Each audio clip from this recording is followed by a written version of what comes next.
Okey, hari ni kita nak tengok satu topik berkenaan dengan toxic oil. Okey, toxic oil ni kalau kita tengok sebenarnya kita boleh dapat dekat dalam banyak-banyak makanan proses hari ni kan yang terjual dekat supermarket tu. Biasanya kita akan dapat kata apa, toxic oil ni sekali. Sebab dia terdapat dalam makanan proses yang terdapat dekat supermarket lah. Makanan-makanan yang ada toxic oil ni, kalau kita tengok makanan proses, dia akan dilabelkan sebagai minyak sayur ataupun vegetable oil lah. Sebenarnya kalau kita tengok balik, vegetable oil ni ataupun minyak sayur ni dia tak pernah wujud pun. Kat atas dunia ni dia tak ada sayur yang boleh mengeluarkan sedikitkan minyak. Okay? So minyak ni sebenarnya, lemak ni sebenarnya dia diekstrak daripada biji benih lah. Biji benih seperti sunflower, soybean, canola. Sebenarnya benda tu dia waste product lah. Dia waste product bila dia tengok benda tu banyak dan dia nak buat duit. Dia nak buat profit dengan waste product tu. So dia buatlah lemak artificial ni. Lemak artificial ni dia dibuat dengan dia ekstrak biji benih ni menggunakan chemical, kata apa, pressure dan heat yang sangat tinggi lah. Dulu pada kita tengok balik sejarah makanan pada tahun 1909, makanan kita mostly tak tak dipengaruhi oleh penggunaan minyak sayur. Tapi hari ni kalau kita tengok makanan kita mostly dia kata apa, almost everything yang kita boleh dapat dekat supermarket tu dia mesti akan ada penggunaan kata apa, minyak sayur ni. Okey. Kalau kita masuk kat supermarket tu, bermaksud kita tak ada choice pun. Kita tak ada choice pun untuk kita tak memilih makanan yang tak ada minyak sayur ni. Kita boleh cakap, kita kata okey, kita tak makan minyak sayur ni sebab kita kat Malaysia ni kita guna minyak sawit. Tapi cuba tengok makanan-makanan proses tu, dia mesti akan dekat label tu mesti akan ada minyak sayur.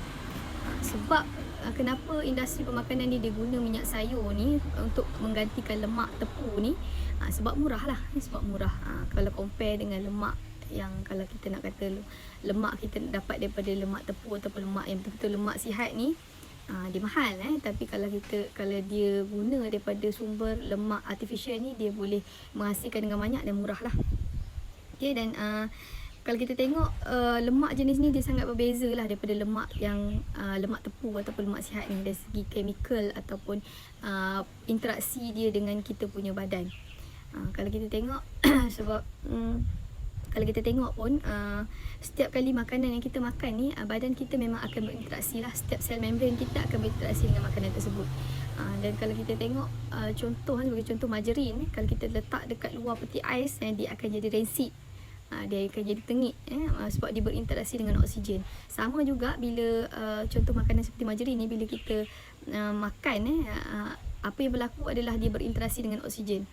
So dia akan jadi radang lah. Dia akan buat radang dalam badan kita ataupun oxidative stress. Dia merosakkan kita punya sel membran dan itu sangat signifikan lah untuk berlakunya masalah kanser. Okay, walaupun kalau kita tengok, walaupun fasiliti kesihatan tu dia sentiasa meningkat lah. Kalau kita tengok tak dinafikan dia meningkat, tapi dia taklah bermaksud penyakit kronik ataupun kanser rate ni dia menurun. Selagi corak pemakanan kita tak ditukar, selagi itulah kita akan tengok peningkatan kepada penyakit kronik. Walaupun kita tak makan, kita tak kata amalkan minyak sayur yang memang kita kata macam canola, sunflower, tapi kita banyak macam kalau kita orang Melayu ni, kita macam banyak minum air yang kita buat yang kita bancuh daripada susu pekat. Contohnya susu daripada non-dairy product ataupun 3-in-1. Siapa saja yang tak minum minuman macam tu kan, mesti kita minum. So minuman macam tu pun dia still menggunakan vegetable oil ni juga ataupun minyak sayur ni juga. So makanan-makanan proses ataupun semualah makanan yang ada kat supermarket tu, dia mostly dia menggunakan minyak sayur ni lah sebagai kata pengganti lemak, pengganti kepada kata apa, lemak sihat tu sendiri. Itulah kita tengok sebab cara badan kita dia metabolize ataupun dia menggunakan kata apa, lemak yang artificial ni, dia bersifat kata apa, bersifat radang lah, bersifat merosakkan kita punya tubuh badan kita sendiri.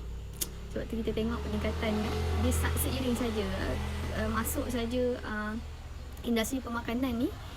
Industri pemakanan ni masuk saja, kita tengok disease ataupun penyakit ni pun dia meningkat secara mendadak lah. Saja untuk topik hari ni, disimpan saja di toxic oil ni, sebab kita nak sambungan daripada kata sejarah pengkilangan tu, kita nak sambung sikit berkenaan dengan kata apa, toxic oil ataupun penggunaan minyak sayur ataupun artificial daripada lemak ni. Okay.